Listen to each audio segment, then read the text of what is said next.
Here's how this works. Water, salt, and pepper, those are freebies. Your pantry, it better have flour, oil, vinegar, mustard, and garlic. Beyond that, you'll only need 5 more ingredients and 25 minutes to put an entree or entire meal on the table. So, shop, set the clock, and let's dish out.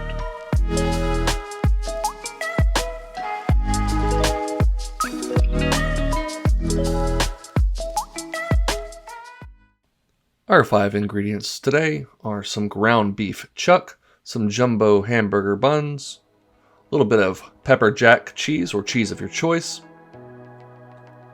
some chorizo, and a couple avocados. With the avocado in hand, we can get to work.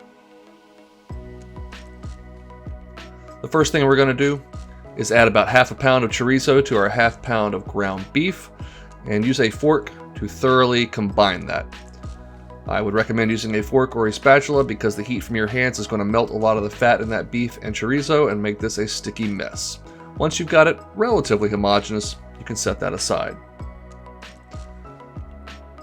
I like to use a ring mold to form my patties, but you could certainly do this by hand.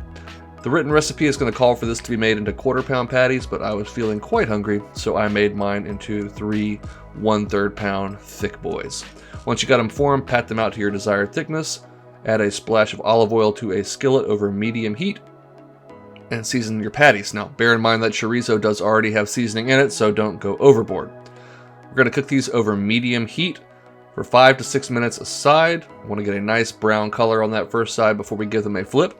While we're waiting on that nice golden brown color on the first side, go ahead and smash up 1 or 2 ripe avocados, probably 1/2 an avocado per burger.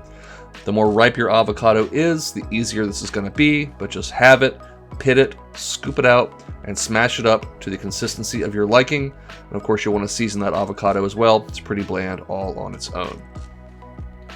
We'll go ahead and give our burgers a flip, and as you can see, nice golden brown color, getting some of that chorizo fat rendering out. It's great flavor in there. Once we've given them a flip, give them a couple minutes head start, and then we are going to consider adding our cheese. Again, I'm using pepper jack to kind of keep with the theme of a Latin or Mexican flavor here, but you could certainly use cheddar, Swiss, or cheese of your choice. Lid that up with a little aluminum foil for about a minute or so to melt that cheese, and we're ready to form our burger. I'm going to spread a nice layer of that smashed avocado down on a lightly toasted bun. Always toast your buns if you have the opportunity. We'll put down 1 burger patty, and then we'll reach into our pantry and grab just a little bit of Dijon mustard for a little extra twang and tang.